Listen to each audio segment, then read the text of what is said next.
The New Jersey Devils had an incredible turnaround season, launching themselves into the playoffs, defeating the New York Rangers in Game 7, but will their run come to an end against the Carolina Hurricanes? Welcome back to Edgework here on the Hammer Betting Network, and we are here today with our final series preview of the second round of the 2023 NHL Stanley Cup playoffs. And this one, we've got the final series that wrapped up here. The New Jersey Devils defeated the New York Rangers in Game 7 of the first round and advanced to face the Carolina Hurricanes in this one. And they open up as favorites against the Hurricanes, currently sitting at minus 120 for New Jersey, a 54.5% implied probability on them. Currently looking at the Canes plus 104. Looking at what we saw out of New Jersey in the last round, we saw them go down early in the series. One of the big knocks was, hey, maybe they're not going to have the experience to overcome this. We saw goalie issues, but then as the series went on, they started to figure some things out. They all of a sudden had an emergence out of their goaltender. But so many, I'm going to you first here. Akira Schmid hops in for New Jersey, helps them close out that series against the Rangers. And I saw you tweet out, cat's out of the bag. The secret is out on Akira Schmid. In terms of what this guy did in the last series, kind of his minimal experience that he got in the regular season, and his ability to maybe carry this through in the second round, do you think that he's going to be enough for this Devils team in this series to be able to actually make an impact? I do. I've been talking about him for a few months now on the Edgework show, when the market always overreacts to when he gets confirmed, and I couldn't understand why. He's a very calming presence for that team, and as soon as he was announced to be starting after those two losses, we did start betting Devil series when they were down 0-2. But now we're not getting that same kind of value. So I think that he is the better option. I understand that the sample size is small, but sometimes, like, with the way that I study goalies, and like I base a lot of my stuff on goaltending, sometimes when a kid has it, right? And I think that he's going forward. I think that he is the real deal. And do you think that this price on New Jersey right now is justified at the minus 120, just given what we've seen from New Jersey and where they were at in the last round, and now coming into this one against the Canes, who is maybe a bit of a more experienced team, a more defensive-minded team? Honestly, I was so far out in left field with this series. I thought that I would get value on betting the Devils. I thought with the Hurricanes at home ice, maybe I'll even get like a pick'em, right? And then all of a sudden, I see the prices pop up at like the Devils at minus 130. Is like, so that pushes me out. I really wanted to bet the Devils, but I think that they've done a good job with pricing this series. So I think that the series price is fair. I did want the Devils, but I can't get there at this number. But Matt, we listen to Devils propaganda every week throughout the entire season with our friend Todd over on the Tuesday show of the Edgework for our live daily picks and previews. Has that influenced you at all here to maybe buy into the Devils a little bit, or maybe you just remove that and you yourself are actually in support of the price and the Devils in this series right now? Yeah, maybe it has. Maybe I finally, after 82 games of the regular season and obviously 7 more, maybe I'm finally in with our guy Toddy Props. I'm right there with So Money in that I was thinking maybe there'd be a plus in front of the number with the Devils, and I was quite excited to bet that. But I'm not with So Money in that, like, I'm going to bet it anyway at still a relatively short price, of the Devils. And a lot of that has to do with, well, two things. First and foremost, you mentioned the goaltending, and it's funny, right? Like, somebody talked about Schmid, and he was, I think about a half goal per 60 minutes, goal saved above expectation during the regular season. So there was certainly an inclination in a small sample size that, like, he's, probably a better option than Vanacek or Mackenzie Blackwood or, Right. Martin Brodeur at this point, the way he played in the playoffs, because when he took over in the playoffs, that half goal turned into over a goal. And the bar for him was to match up against Shesterkin, because we were looking at, even that dominating game 7, that game's 0-0 for a really long time. And if he doesn't make some of those glove saves particularly, we start getting into a situation where we're getting Rangered again, and the Rangers are, having the ice tilted on them the entire time, but still managing to take a 1-0 or, God forbid, a 2-0 lead. But he stood up. Now the Devils look at the other side, and they're not even really sure, are we doing a Frederik Andersen thing? Because I thought that was kind of a surprise that he came in Game 6. Or is it Antti Raanta? Like, both those guys are, by and large, to me, just kind of, slightly above average NHL goaltenders. And any one of them can get hot. Any NHL goaltender can get hot. But I just look at the Devils seeing there's a couple of different things on relief here. One, okay, the goaltending, it's not, we don't have to be perfect. And when you don't have to be perfect, you tend to take some more shots, and those shots get a little bit better against bad goaltending than they do against Igor Shesterkin. The other element is you don't have to worry about every single penalty that you take being an epic disaster, because that's what they had to deal with against the Rangers, knowing that if we just take the next penalty that we take with all the talent on that Rangers power play, the next puck's probably going in the net. And the Hurricanes don't have that power play. And then if you want to even get sort of, a little bit more, deeper into the weeds here, they also have a home ice advantage this time around, where half the crowd, and obviously half's an exaggeration, but half the crowd's not wearing blue jerseys. Not that the Hurricanes would wear blue jerseys, but you see my point, right? So you actually have a little bit more of a home ice advantage here potentially for the few games that they actually have at home, obviously not starting at home. But they're also a really good road team. So starting on the road, I expect them to get a split in Carolina, maybe even better than that. And then lastly, Carolina isn't the same team that they were during the regular season. And so Carolina and New Jersey were head and shoulders above everyone else, including the Boston Bruins, at even strength, high danger chance share, expected goal share. They were 1-2 in one and 1-2 in the other in the opposite direction. And so the problem is, though, no Svechnikov, no Taro Väinö in this series. We're starting to really wonder where the scoring is going to come from for the Hurricanes.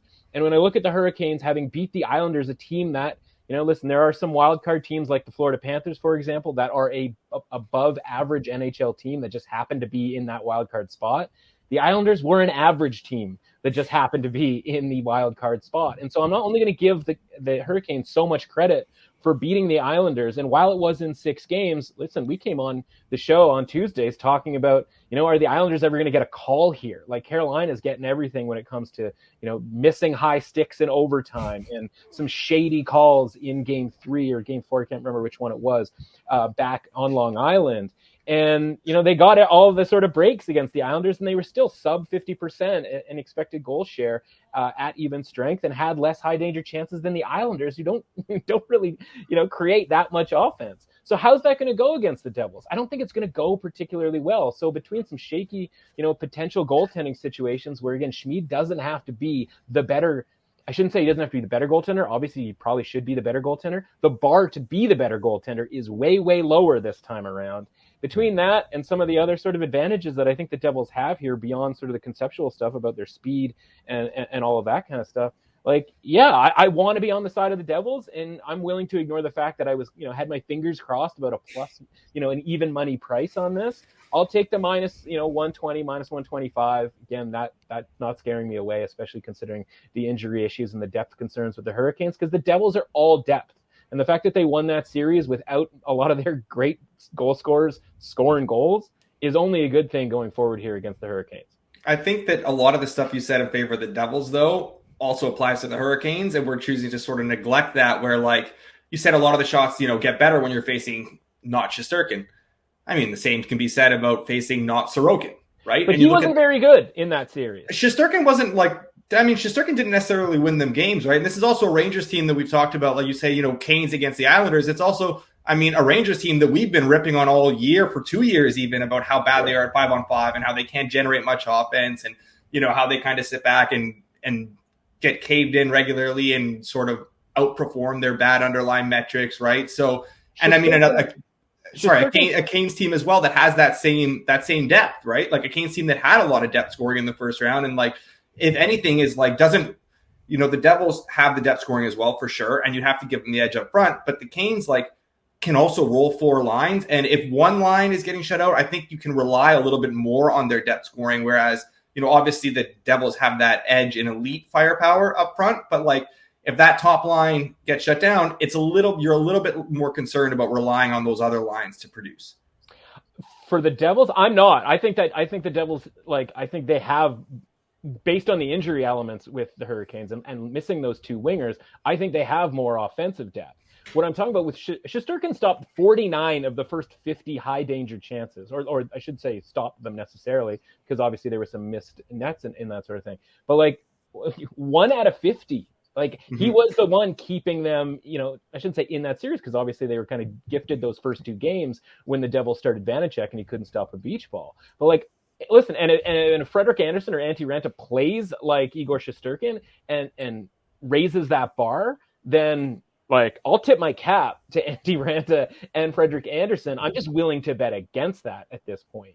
And so when it comes to teams like the Panthers, like the Devils, who have had this sort of hole in net, but have had otherwise really good even strength metrics, once I see somebody who's able to play well in net, and again, this isn't a guy who stunk all season and now he's just sort of played okay. This is a guy who just needed a chance. Now that's on the Devils for not giving him a chance earlier on in the season. But I guess the start of their season was so good that you just kind of don't mess with what's, not broken, so to speak. Mm-hmm. But the goaltending was broken, and Vita Vanacek, we didn't really have all that high hopes for him going into the playoffs. And so kudos to them for getting him out of there after 2 games. He was so bad through 2 games. They kind of didn't really have a choice. And luckily for them, they had Schmid, and he's run with he's grabbed that ball and run with it, but he doesn't need to play as well as he did in the first series. He can play sort of more like he did in the regular season, which was about a half goal per game GSAX over 60 minutes. So yeah, I'm fine with taking the Devils here. And again, listen, and the Hurricanes, I've been down that road. We've talked about this earlier on in the season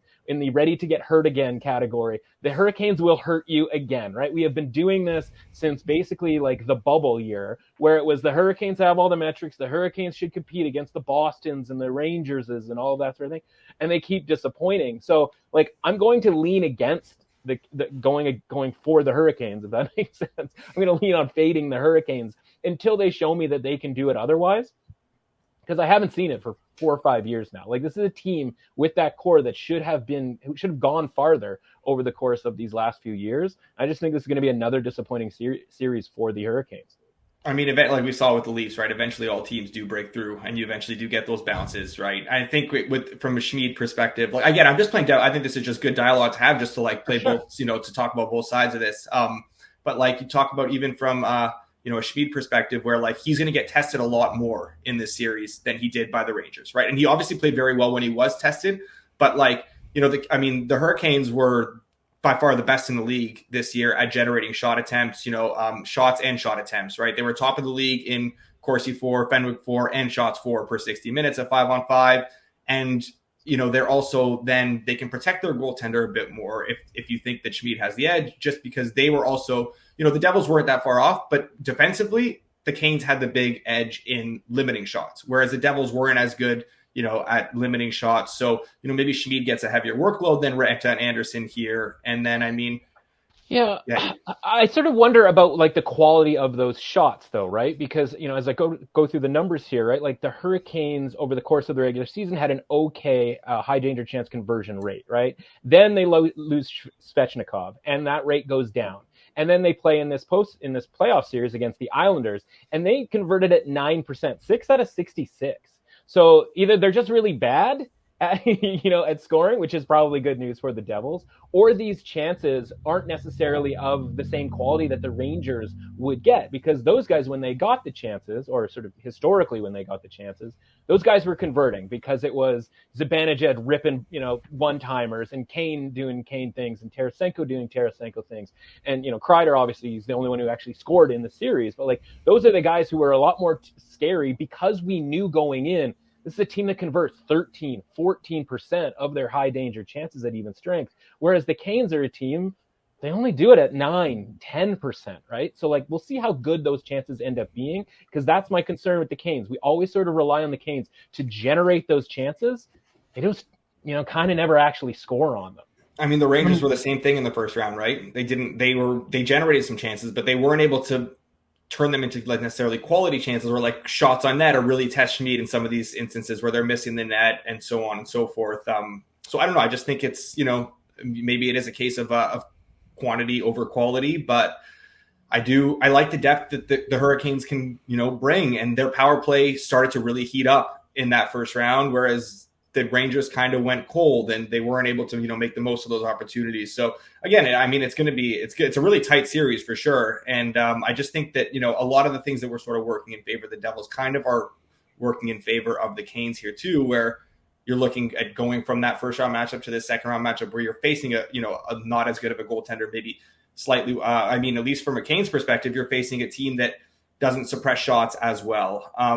And, doesn't have that elite, Ilya Sorokin in that. But yeah, it's going to be a tight series. These are two very similar teams that like to shoot with volume and have some good depth and, maybe have some questions in net.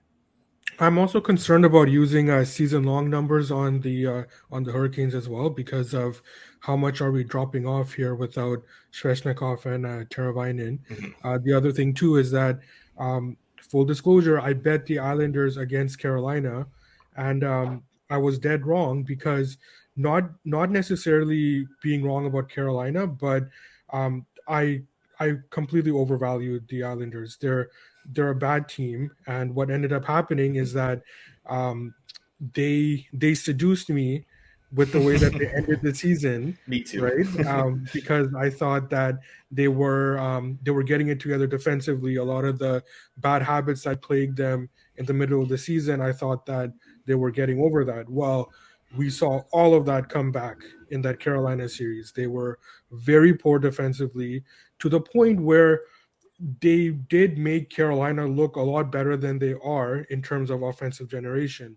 And then we're talking about all the running around they were doing, right? They wanted to set the tone physically, but there's a difference between that and just running around, right? And they were doing quite a lot of that. They all the penalty troubles, and then Sorokin too, right? Like, it's not his fault, but he was a notch lower than what he was during the regular season, specifically that 4-3 overtime game, right? Mm-hmm. I mean, even if he's average in that game, we never know, right? Like, this series could go 7. Like, maybe he can seal game 7. We don't know, right? So I kept Carolina where they are, but on the basis of me significantly downgrading Islanders, that is where the edge is created for me on the Devils. Mm-hmm. And that's oh, sorry, Alex, go ahead. No, just quickly to that. It's just, I think Sorokin he did let in some backbreaking goals, a couple very notable ones in that. I think it was in that game 2 that we talked about, in that 4-3 overtime loss, and then obviously the overtime goal in game 6. Just 2 backbreaking goals, but I think that those kind of then cloud our opinion of him and how he played in the first round, where, like, obviously you can't let those in, but overall, I mean, he still saved 5.5 goals above expected, right, in a 6-game series, and those were quite bad and obviously dropped those numbers. So outside of those, if you were to take those away, he still had a very good series. The problem with the 7-game series, though, right, is like those goals saved can all come in 1 or 2 games, and those are the 2 games you end up winning. Whereas, like, if we just got, a little bit better than above average goaltending from you the other times, then, that's the difference in these overtime type games. And so, listen, so many, like, I completely understand how you could be, hearing the siren song of the New York Islanders. We've got sultry minx, Michael Leboff, our good friend, just, coaxing us all in on this. Shout out to Mike. But, like, that's my point. Like, the Canes get respect for the metrics that they put off, put in through the regular season and in past years. But, like, it's kind of like the Golden Knights Jets thing, where I'm like, I'm only going to give you so much credit for beating the Islanders. I'm only going to give the Golden Knights so much credit for beating the Jets. And when I have to sort of put ratings together, like, I'm going to downgrade the Hurricanes because, one, I know they're without 2 of their sort of best, generating type, players here from an offensive standpoint, and again, I don't really love the goaltending. And in, like, if that version of the Islanders where Sorokin is just human for most of the games, like, yeah, they probably should have won in 6. They probably should have won in less, right? But, like, they weren't that good to, where there was, listen, we kind of thought that they might force a game 7. Obviously they were within 1 overtime goal away from forcing a game 7. And then, of course, who knows what happens in that situation. I just think the Hurricanes we've overrated them a little bit because of the regular season, as certainly, some otherworldly metrics when it comes to the Hurricanes. I just think this is a tough, it's chicken and the egg, or sort of, apples to apples. But like, the Devils do the same stuff that the Hurricanes do, but like they are, in my opinion, because of the injuries, deeper. They have found a goaltending option where they aren't switching goaltenders in game 6 of a series that they're leading. And like, I'm just more confident in dealing with a team that, slayed something of a dragon with the, Cross River, big name team coming to town with all of their flashy, ads and Kane and Tarasenko, etc. Whereas like the Hurricanes like just got the job done against like honestly kind of a crappy Islanders team, and I'm still waiting for the Hurricanes to like pull off that upset or pull off that big series win that we didn't. That was a 50-50 game series or something of an upset, right? We just never get that out of the Hurricanes, and I just don't think we're getting that this time around. That like dragon they slayed, though, is a team that we've been picking apart for 2 years, and that Kane, who was on the billboards and stuff, is playing with an injury, and like it's not the same team that we expected, but right? They don't know that. I'm talking from like a mentality standpoint. For right? sure, like, for sure. They are going like, we're never in the playoffs, haven't been in the playoffs in like 10 years or whatever it was. And like they hear all the time about how great the Rangers are, right? And like, yeah, I mean, if they were pleasantly surprised with how bad the Rangers were, it certainly didn't look that way in the first 2 games when, again, they were kind of bummed out by the fact that their goaltender couldn't stop the puck. But like, this is the sort of momentum thing that I'm talking about with regards to the Devils, that like the Canes, again, I'm still waiting for that like signature series win over the last literally 5 years. Like it hasn't happened. And I think it's probably not going to happen this time around. We're talking about like tiny things here. Like maybe I think they're 60% to win this. The Devils are 60% to win this series, and again, something at -120, -125, isn't exactly like, that far off. The other thing I want to just quickly mention is that I don't think that Teravainen loss is that big for the Canes. I think he's had a really bad year. He was like, in terms of qualified players based on ice time, he was their worst forward in an expected goal share, and he only had 12 goals this year. He barely got over 30 points. He was just not up to the same standard this year. Obviously Svechnikov that's massive, and to replace that is tough, but I think they have like the depth to kind of absorb that Teravainen loss, where it's not going to like, I'm not really downgrading them all that much. And I'm not downgrading them either. And if this was a Tuesday in February, I wouldn't even you're not mention it. It's more just along the lines of like, what are the results after each one of these guys goes out, right? And the results after Svechnikov went out is like their chance conversion rate went down, and it's still gone down in the playoffs to, again, like I said, 9%. It's like, okay, I don't know if that has anything to do with Teravainen. We'll never know. And I don't even know if it has anything to do with Svechnikov. It might just be like the sample size isn't big enough, right? Mm-hmm. But at this point, like, I have to rely on the fact that they are at only 9% against an Islanders team that I would expect them to be a little bit better than. Even though, again, like we said, like Sorokin obviously came into that series as the theoretical better goaltender, and I don't even know that he was. I mean, when you combine Ranta and and Anderson on sort of an average basis, like they certainly competed with Sorokin. I think Schmid can do the same. All right, guys. Well, we've dug into the matchup here, how these two teams might fit going head-to-head, but let's give the people some actionable information in terms of what we might be looking for to bet on in this series, our favorite picks. So, Money, we'll start with you. I said maybe you can't get necessarily behind the series price in this one, but is there another way that you might be looking to play this one, whether it's spreads or player props to lead series, come from behind? What is your favorite way to play this Canes-Devils second-round matchup? So I did play small Devils -1.5. I bet that small, but ideally what I would want to have this set up as is that if Carolina wins game 1, I would want to bet the Devils for the series after that. So I've got -1.5 small, but it's that series number after game 1 that I've got my eyes set on. And what price did you play that at, and what would you be interested in playing it to, and how far would you go with that number? I played it at plus 140. Okay. I think we're seeing plus 135 right now. I think 135 is fine. I wouldn't go too much lower than that, though. All right. And Matt, your favorite bet in this series? Yeah, I have fair price at 122 there, so I'd be good on that bet at 130 to obviously 135 is available, so I'd hit that. I grabbed the series price -120, and then game 1, I got anything with a plus in front of it is good for me, and I got some plus 108, I believe. for that. So yeah, for me, it's all Devils all the time. And I will add to that position if they do lose in that first game.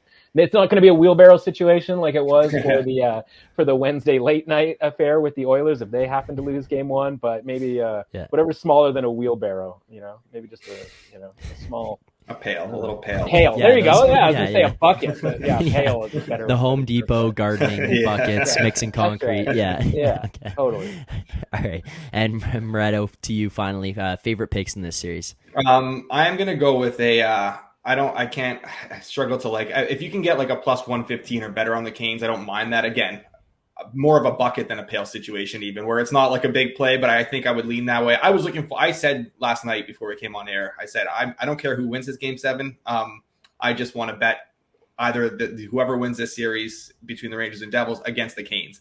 And then the prices came out. They were nowhere near what I was expecting. And now I'm like almost going the other way, which is not what I expected and not what I wanted. Because we obviously can poke a lot of holes in this Canes team. And I do, have my concerns about backing them, but I'm going to go with a player prop here and Andre Palat to lead the series in goals. You can get like 28-1, 26-1. So like anything 25-1 or better is widely available. It seems he's playing on a line with Jack Hughes, which is obviously pretty significant. I don't know if you've heard about that Jack Hughes guy, but he's pretty good. Palat's got, obviously like considerable playoff experience, which we love to talk about. And he's going to, I think there's going to be a lot of volume there for a team that generates a ton of shots. He plays on the second power play unit as well. And he's in a role in that second power play where they are setting him up for shots. So, I mean, I like the look there at a pretty long price where I think that we just talked about the depth these two teams have. I mean, it's, well within the realm of possibility that any number of these guys are like 20-1 or better can lead this series in goals. So I think you just kind of look down the list and pick someone you like and kind of take a flyer on a guy. All right. And final thing to wrap this preview up here, we're going to go predictions. How do you see this one going? Take the betting aside. Who wins? How many games? Moretto, I'll go back to you to start this one off. What is your prediction? I'll say Devils in 7. I think Devils end up finding a way to win this series. And then they hopefully take it all the way to the cup. Matt, your prediction? Unbelievable stuff. I was going to say Devils in 7, but like the Oilers Golden Knights preview, Alex beat me to it, so I'll go one shorter than that. I'll go Devils in 6. And so money? I'll go Devils in 6 with our boy Akira propelling himself into the Conn Smythe conversation. Okay. I'm going Canes in 7 in this one. I be the alternative voice. It's not that. It's more just I think these guys could go the distance like you guys are saying, and then it's the thing of, hey, Game 7, anything could happen, and I don't expect the Canes to show up in a Game 7 like the Rangers did in Game 7 against the Devils. So I think it would be a much different outlook. It's not to say the Canes would blow them out, but just I see this one playing out the same way you guys do, and more just once you get to that Game 7 situation. And as Moretto touched on there, with like the Leafs thing of you break through at some point. This Canes team, they're kind of waiting for that breakthrough, and I think this could be the time that they do it. So that's my. Unless it's for the Canucks. Or the Habs. Oh, I'm sorry, guys.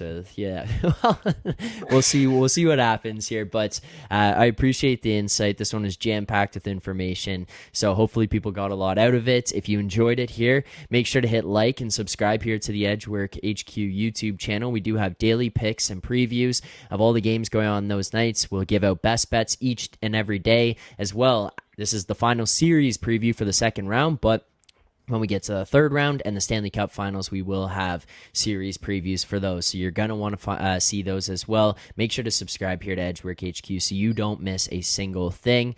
So Money, Matt, Alex, thank you guys so much for the time and the insight. Greatly appreciated as always. And to everyone who tuned in, let us know in the comments below your thoughts, your predictions. Are we way off base? Are we kind of crazy with some of these takes? Or are we in line with what you guys are thinking? We want to hear it all. Let us know in the comments below. But enjoy the second round. This is it for the series previews. And good luck on your bets.